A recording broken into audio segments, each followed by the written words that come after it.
This is Gerardo Del Real with Resource Stock Digest. Joining me today is the CEO of Mawson Gold, Mr. Ivan Fairhall. Ivan, how are you today? I'm very good, Gerardo. Very good, and great to be back on the show.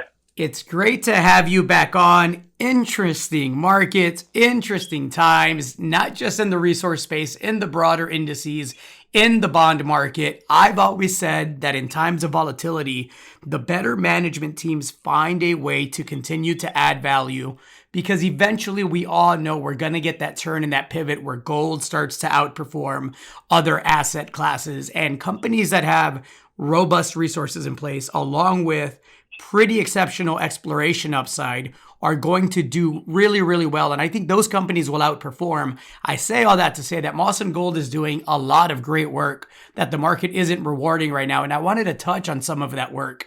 You just had the very successful listing of Southern Cross Gold, which is, of course, a subsidiary of Mawson Gold. And it was interesting to me, the valuation that it garnered, because I think it speaks to how undervalued some of Mawson's flagship assets are. And so I wanted to give you an opportunity to kind of speak to that a bit and give us an update on everything that's going on. Yeah, sure. Look, thank you for that introduction. And I certainly agree with you. And we are a company, despite the market's being kind of wild, but I think the first thing is to remind people that the success of this Southern Cross IPO is really important. Remind the portfolio of assets in gold. Southern Cross is our Australian portfolio of assets down in the Victorian gold fields.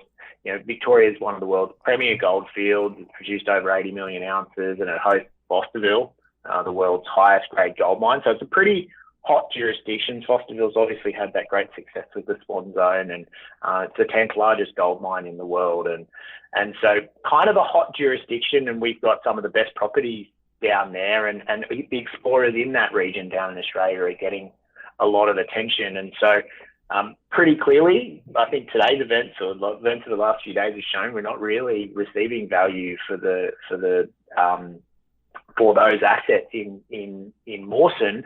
And so down in Australia, being able to raise another $9 million, it brings the total raise down there to $11 million. So that we are a majority shareholder in that company, and their cash box is full. And so they've got plenty of cash now to go on and explore, and those shares are trading on the ASX. And so there's a market down there for those shares. We were able to raise capital and created $17 million of value for Mawson. So that's the value of our stake in Southern Cross, $17 million. And that's nearly half of Mawson's market cap, which is phenomenal, really. It's crazy if you think about it. And so it is a great result for Mawson shareholders. I don't think they were being rewarded for our successes down in Victoria. And now we've created a platform with a dedicated strategy, a management team, and most importantly, I think the investor base in the logical home for those assets on the ASX to really just continue to drive that forward. And they've got the cash, and we can sort of sit back knowing that other people are doing the hard work for us. You have a 1 million ounce gold equivalent inferred resource in Finland that is getting a next to nothing valuation. I think the re-rating opportunity when the gold sector turns during the next leg higher is going to be pretty exceptional, as I mentioned up top. Can you remind people, please, that 1 million ounce gold equivalent resource is just the tip of the iceberg? Because as I mentioned, the exploration upside is pretty substantial here.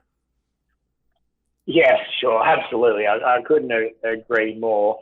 It's funny, the success of the IPO, the better that Southern Cross does, and the more value that you can see in Mawson shareholders that can be attributed directly to shares that we own in Southern Cross, the lower these current share prices, the lower of Mawson, the lower the value that Mawson is trading at, and Rayapalot, I should say, is trading at, and that really provides people, it shines a light on that value.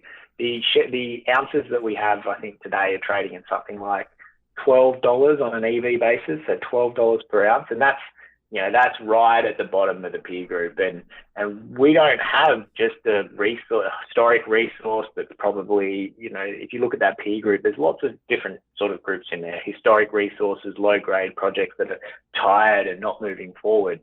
We've got a resource that's a pretty new discovery. I think we had no resource in 2018. We now have 1 million ounces. We're pushing it forward with a PEA and, actually looking to jump into that developer peer space where we can have a sort of an NPV on the project, and this will show us hopefully trading at a very steep discount. But coming back to the exploration, which was your point, exploration opportunity in Finland is still huge. Success is being made everywhere in the country, and we've got a huge land package, 18,000 hectares, and 90% of it is completely untested by drilling. We've got 1 million ounces on one edge of our property. We've got 6 meters at 617 grams a ton over on the western edge of the property. Practically zero drilling in between it. We did a little bit of drilling this year around the existing resources, and we were hoping to find a rebeat close to the mine, and it's just an area where we had a lot of data and access at the time, and we didn't find what we were looking for there. But the down dip ore body extensions, we've got 31 meters at 5 grams a ton in South Palokas at the bottom of that ore body, completely open below. All of the ore bodies that make up our inferred resource are open at depth.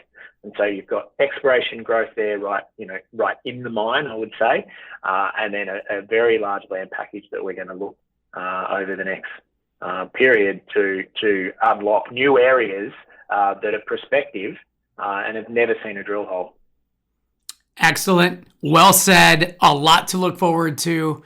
Anything else to add to that, Ivan? Well, yeah, like the infomercials, but wait, there's more. There's one more thing, and it's happening right now. So Skellefteå is the project we acquired in Sweden, option over that project up to 85% down in Sweden. It's 4 hours down the road, and we're drilling that right now. The drill rigs are turning. That company, that project is in the shadow of the head frame. 6 million ounces has come out within 20 kilometres of that property. It's just down the road. It's got outcropping gold, quite like what we saw at Raya Pilot.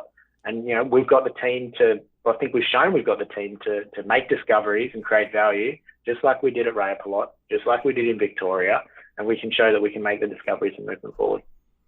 Exploration upside, gold resource, multiple jurisdictions, stable jurisdictions, and anchored by, a 17.2 million market cap in the Australian assets, right, in market capitalization. So a lot to like, a lot of value. I know the market seems to yawn at everything right now in the gold space, and understandably so with the volatility going on, throughout many sectors. But again, when it turns pretty quickly, and I am looking forward to the re-rating. I think it's going to be pretty exceptional. Ivan, thank you as always for the update today. I appreciate your time. Thank you, Gerardo. Great to be on. All right, chat soon. Hey everybody, Gerardo Del Real here. If you're enjoying the content that you just saw, you can let us know in 3 simple steps. Hit the like button, hit the subscribe button, and please share across your network and on social media. Take care, everybody.